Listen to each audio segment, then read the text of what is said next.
We have 2 more acts before the end of our show. So coming up next, if they're ready, let's take, yeah, they look pretty ready to me. So coming up next, our next comic is Rae Lockdust, which is possibly the coolest name I've ever seen in my entire life. Rae hosts. Welcome. Rae is the host of Serious and Sober and Feedback Comedy. And Rae is no stranger to welcoming people into their bedroom. For comedy, of course, you perverts. All right, everyone give it up for Rae Lockdust. Oh, thank you so much. And don't worry, Amelia, I'm going to scratch your man itch talk, your man talk itch about masturbation, just because I feel like it's my duty as the token non-binary person in the show to really cross that boundary and just show it up. But I just want to say, like, even though this is like ladies' mic, I love that I wasn't misgendered going in, because like even in queer spaces I got misgendered, so like whatever. It's not whatever, it's a bad whatever. Don't whatever that. But I can usually tell by someone's haircut if they'll respect my pronouns. Do we have any side shaves here, or just let me scroll through? Any side mullets maybe? No. All right. Guess I'll be woman light for the night. I don't know if anyone heard, but I am just getting over a concussion. I don't seem to be experiencing any symptoms from it. I did write a joke, but I forgot it. I don't know if anyone heard, but I am just getting over concussion. I don't seem to be experiencing any symptoms, but I did write a joke about it. I just forgot it. As we did go over, my name is Rae Lockdust. I made it up myself, so it's very Googleable.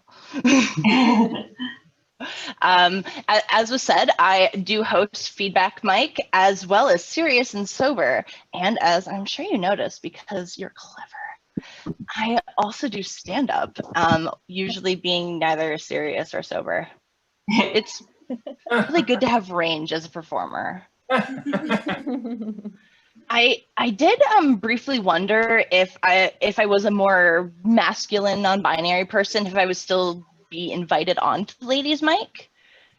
And then I just decided to embrace this female privilege I keep hearing about and go for it.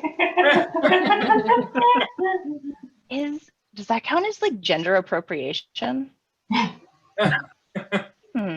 Oh well, for me, gender is a lot like my unicycle. I don't have a unicycle. I do, however, have a bicycle. I prefer to call it a pancycle. It's just harder to explain to those outside of the cycle community. As you can probably tell by like the words that I've said and just by looking at me, I had a hard time during puberty.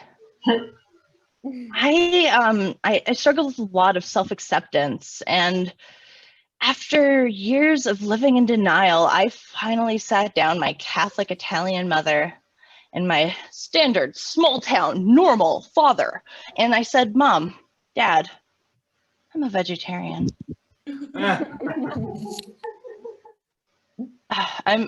I'm so sure that joke is funnier every time my parents hear it. I actually went vegan recently, which is really whatever, because I've been like a lactose intolerant vegetarian since I was 14. I'm just now legally obligated to talk about it. So I do have people ask if I make my partners also eat vegan. And the truth is, I don't care what my partner eats, as long as I'm on the menu. And that goes for other menus too, polyamory and all. I am never opposed to sharing a meal. I don't know if anyone heard, but I am just getting over concussion. I don't seem to be experiencing any symptoms. I did write a joke about it, but I forgot.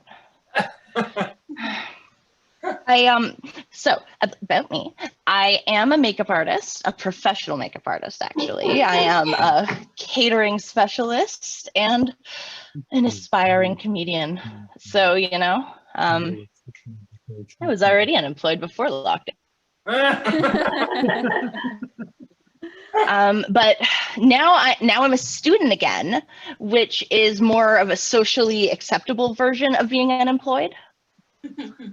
So I found that going to college as a mature student is like going to a family barbecue with your mom and just hoping someone your own age is there, and then you end up settling for the weird uncle.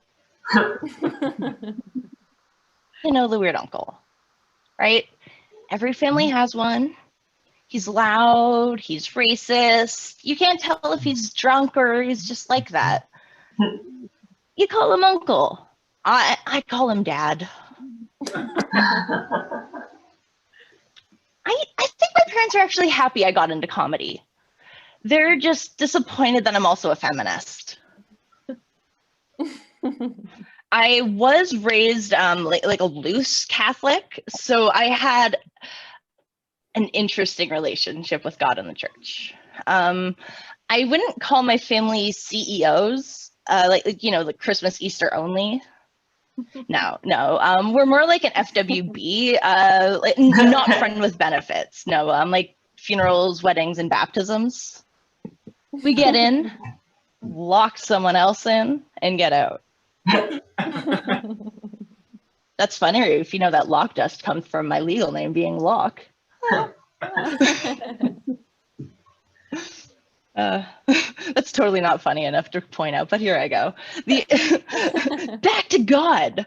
The idea that our loved ones are with God had more of an impact on me than it should have.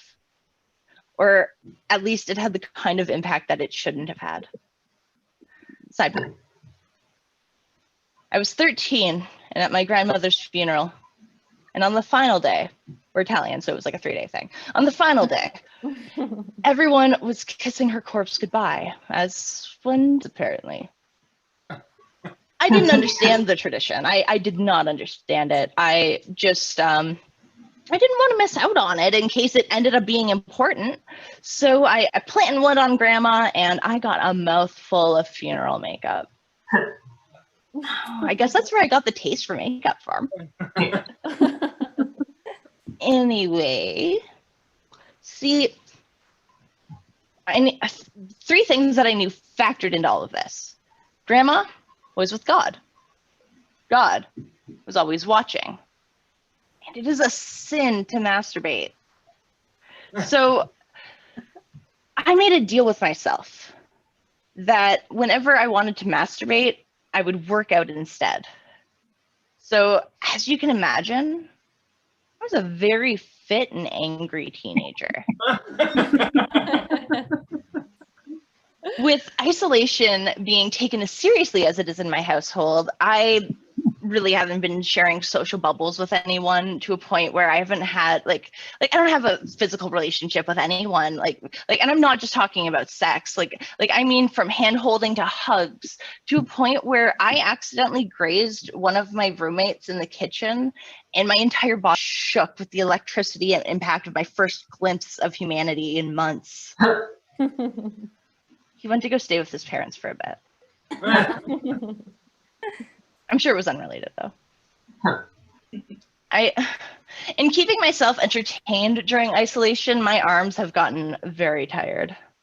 That was a masturbation joke if anyone missed it. God didn't.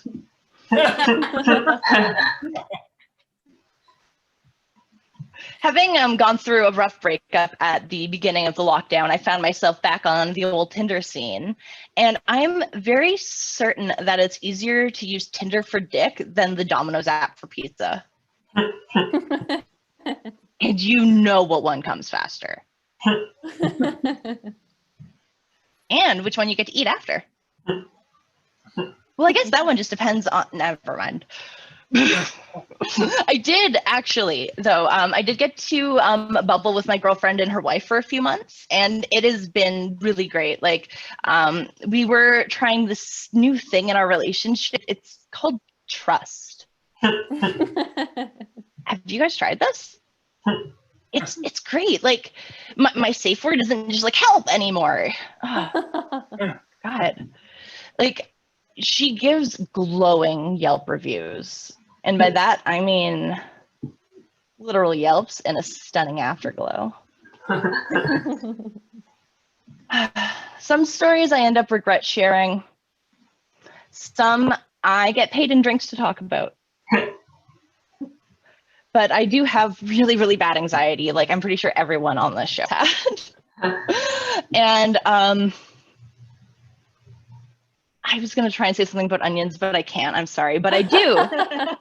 You know what? I have panic attacks over the guilt of not offering my roommate popcorn, and he doesn't even like popcorn.